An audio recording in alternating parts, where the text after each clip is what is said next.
So step one is obsess, get totally focused, unleash your desire, that gives the energy. Step two is not waiting. It's massive action, keep changing your approach until you find effective execution.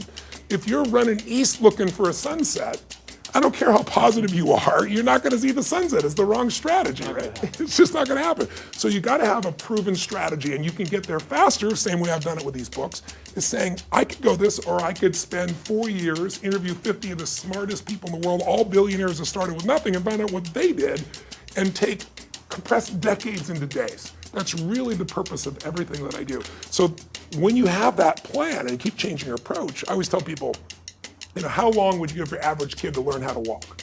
Before you turned to the kid and said, dude, it's never gonna happen, you're not a walker, just give it up. People go, are you crazy? My kid's gonna keep trying until.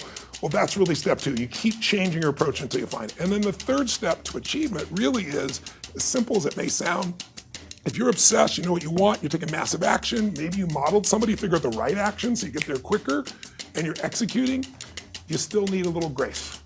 Some people call it luck, you could call it God, but I really believe that there's the part we do and then there's the part that comes to us. But I do know grace shows up a lot more when you do the first two steps on your own, and grace shows up a lot more when you acknowledge grace in your life, when you acknowledge that I was born in a world where I didn't have to build this internet that I can pull out of my pocket to answer anything on earth. I'm driving on streets I didn't pave. I'm reading books I didn't have to write.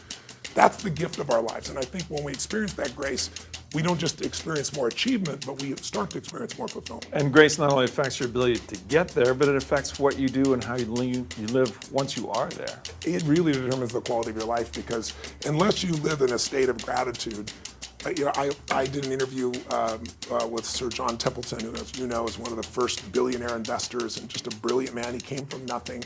And he donated, I think it was $750, they still do it, the Templeton Fund, I think it's $750 million a year. It's bigger than the Nobel Fund that he donates.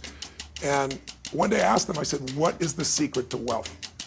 And he looked at me, paused, this big smile, and his eyes got really bright, like they always did.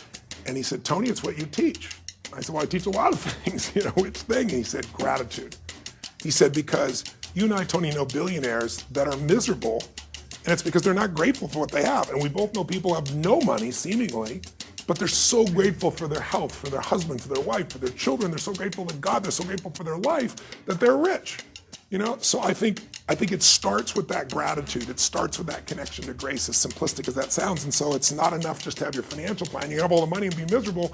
Let's have the money and be really rich emotionally, psychologically, and spiritually. Well,